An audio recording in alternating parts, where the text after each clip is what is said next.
There's a long heritage of GWW Group, and my father-in-law is a huge part of that heritage. And he would tell me the story that when he was looking to purchase this business, at the time it was called General Woodworkers, and he was actually on his way to be interviewed for a foreman position in a shoe manufacturing company. And on that way he saw this business for sale, and he stopped in to take a look around and see if this is something that he would be interested in.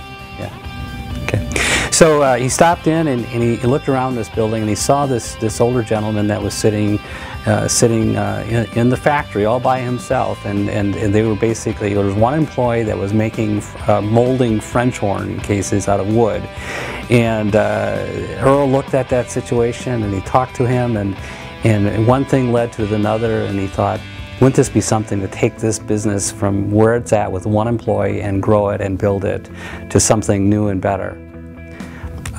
So that was the beginning of General Woodworkers, in which he bought that business back in 1961, and then he built that company to another level, using his expertise and his abilities until 1983, when my wife and I bought the business. Before purchasing the business, I worked for my father-in-law for over 5 years. And during that time, it was just a tremendous relationship. And I remember sitting for hours.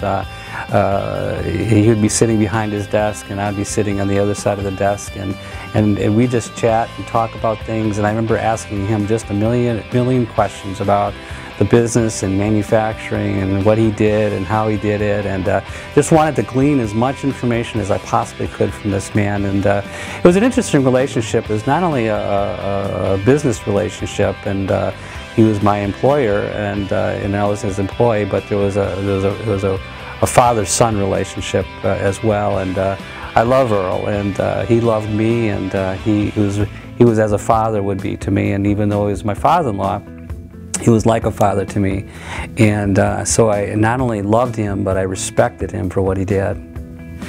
What Earl has passed on to me as a heritage that I've picked up on, and also hopefully can pass on to the next generation, would be that of the importance of the customer. That it's important to serve the customer, and providing what they need when they need it, and just the high level of value for our client, and knowing how important they are to our business relationship. And the second thing that he passed on is product innovation. He was creative.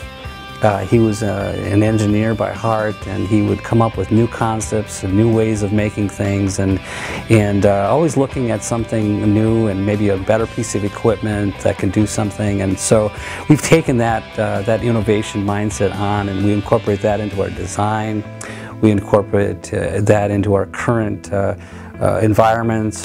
The other thing that Earl left for us to carry on is that is a financial consideration, is that we make decisions based on a long-term view, and we take the resources that the company is able to make, and we put it back into the company, and coming up with new innovations, better systems, better manufacturing methods, and so forth. And it's just not a short-term game where we pull resources out and use them for our benefit, but we put them back into the business, reinvesting in the business for the future.